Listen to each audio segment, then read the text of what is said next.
conversation about cell phone bans because I was actually really, really surprised.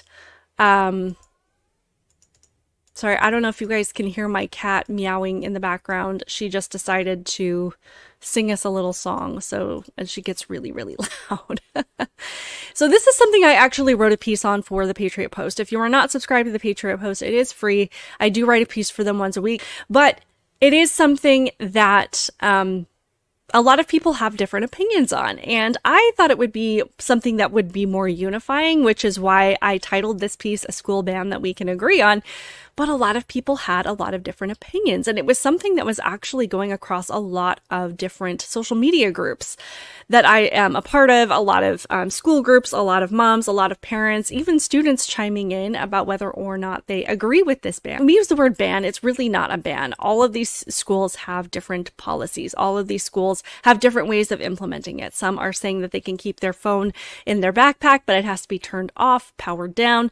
Others are saying that they can have it in their backpack, but it has to be on silent. I know our district policy, I was reading through it the other day, said that students could have their phones in their backpack. They had to be on silent, and they could earn the opportunity to use it during lunch. So a lot of different opinions.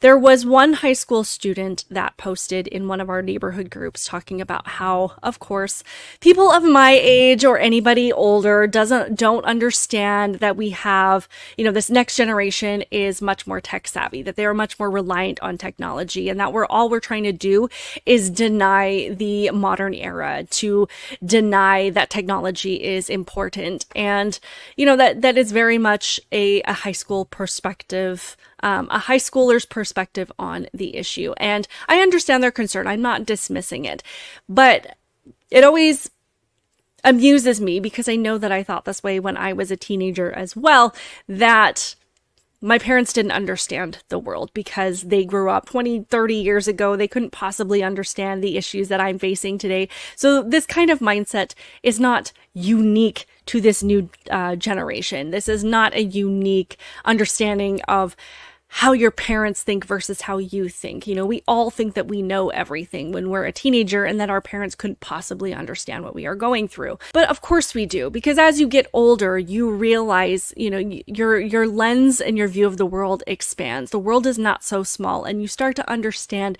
the various impacts of certain decisions and just how you grow up and how all of these things kind of come together to matter, to shape who you are and how you handle life in the future. That's not to belittle anybody of a younger age group. It's just you understand how limited your understanding is when you were younger, but it's not something that you can really get until you get older, and particularly as you have kids. So, of course, we know that having a cell phone, having technology, these are all things that are just part of the world that we live in. And this is particularly true when it comes to students. So we are not trying to deny that cell phones and that technology and that devices are important, but we are also understanding the impact of constantly having these things in your hand and the problems that it is creating. So this is something, these cell phone bans is something that was implemented in 2018. As I wrote here, it says a Forbes report says in September 2018, the French government banned the use of mobile phones in schools. The law says that children cannot use their telephones inside school grounds, nor can they connect via any device to the internet, while making exceptions for children with special needs who might need to have that more immediate contact with a caregiver or somebody that is assisting them with their learning. Going on, it says research has shown increasingly conclusive findings linking cell phone bans to improved academic performance, enhanced mental health, and more equitable outcomes for students, says Jill Hafley, vice president of the Colorado Springs School District 11 Board of Directors. As less time is spent with eyes glued to a screen, an improvement in concentration and the ability to retain information while enhancing their real-life connection to other human beings might grant the wish that some of us have, that our kids have a school experience similar to the cell phone-free existence that most of us grew up in.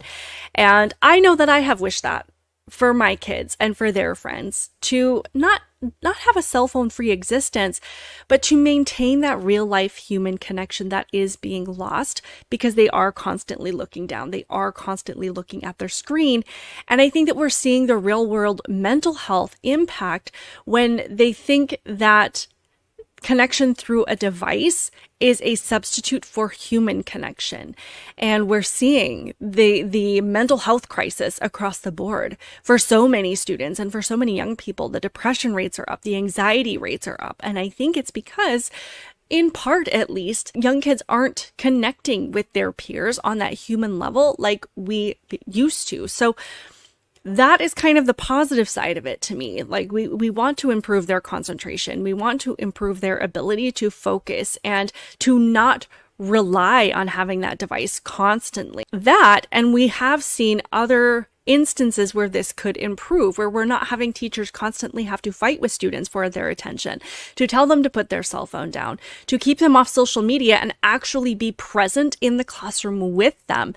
So hopefully it can improve the student-teacher relationship and actually start to see each other as partners in this education journey versus somebody that has to be battled with constantly just to have a moment of their time. We're also seeing how social media has just created this incredibly challenging situation for students when it comes to bullying. We're having students where, when I was a kid, because I was bullied, I think a lot of people have experiences with bullying. At least when I went home, I could escape that. I could walk in my front door and I didn't have to deal with those kids anymore. Whereas now we have these students that are being bullied and they can't escape it, because if it's not in their face, it's on their cell phone, it's on the social media app, it's through text messages. It's just like this constant barrage of negativity against them that they cannot get away from. And I think that having that disconnect, being able to unplug and separate yourself from that, I think is going to be a positive thing.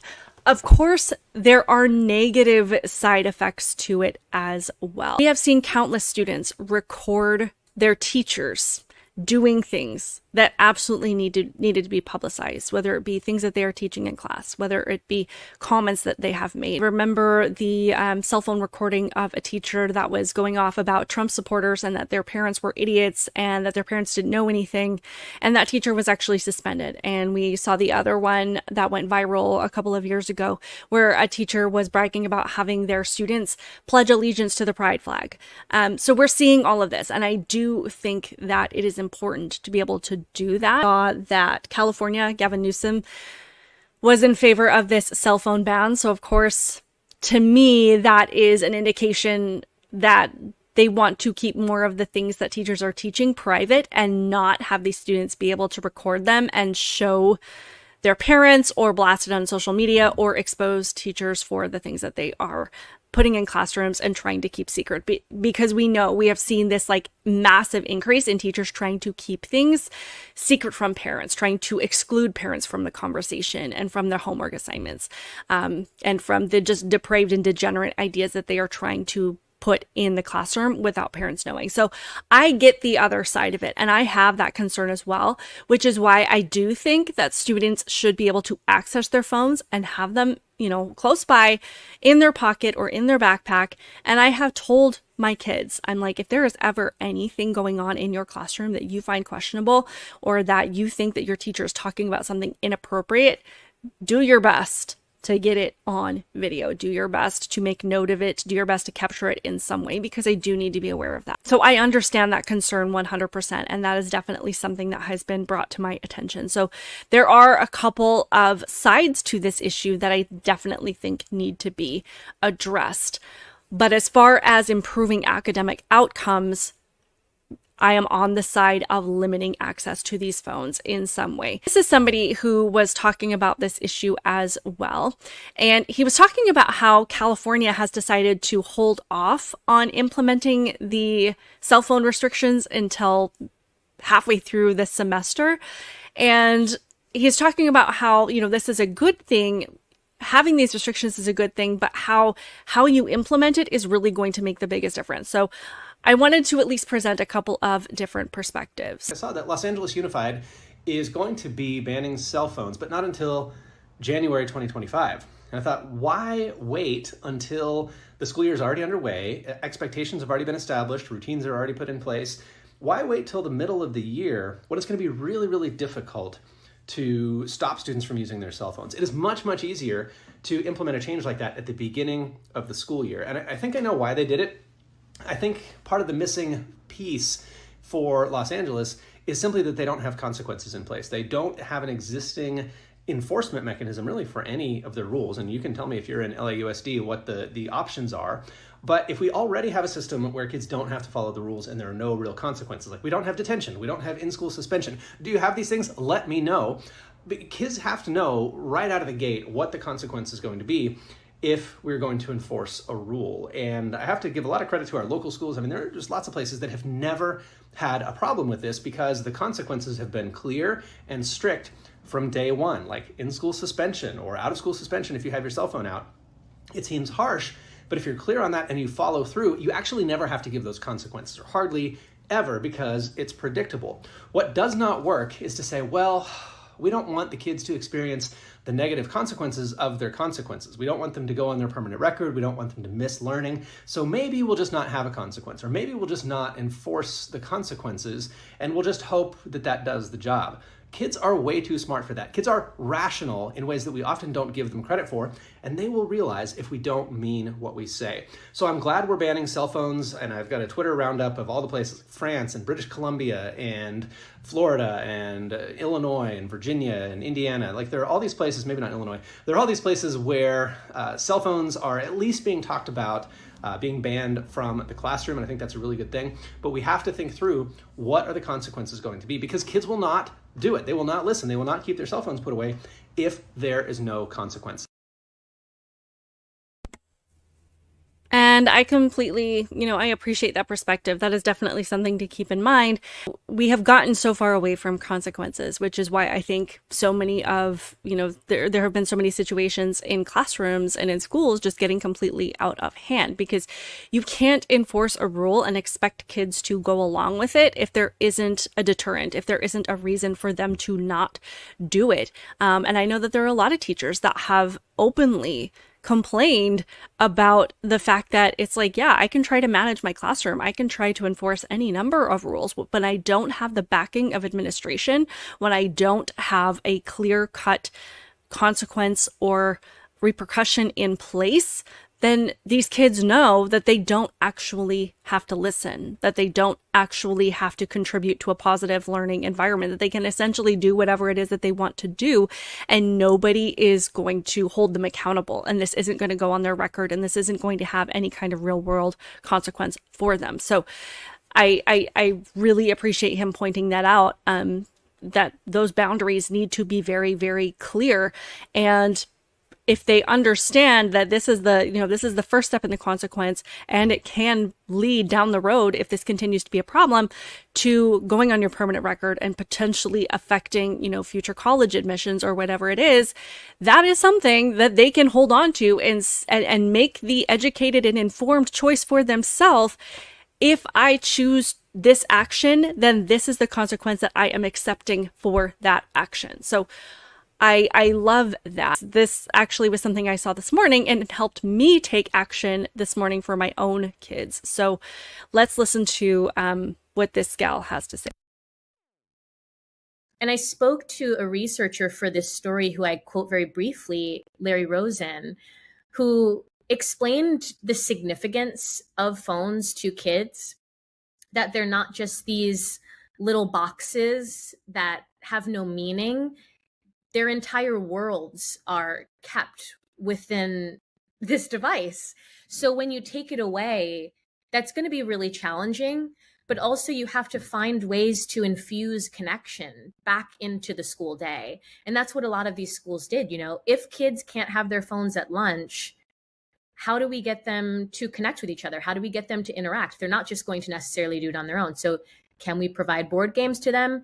Can they go outside and have recess? Can we give them basketballs? Can we give them soccer balls?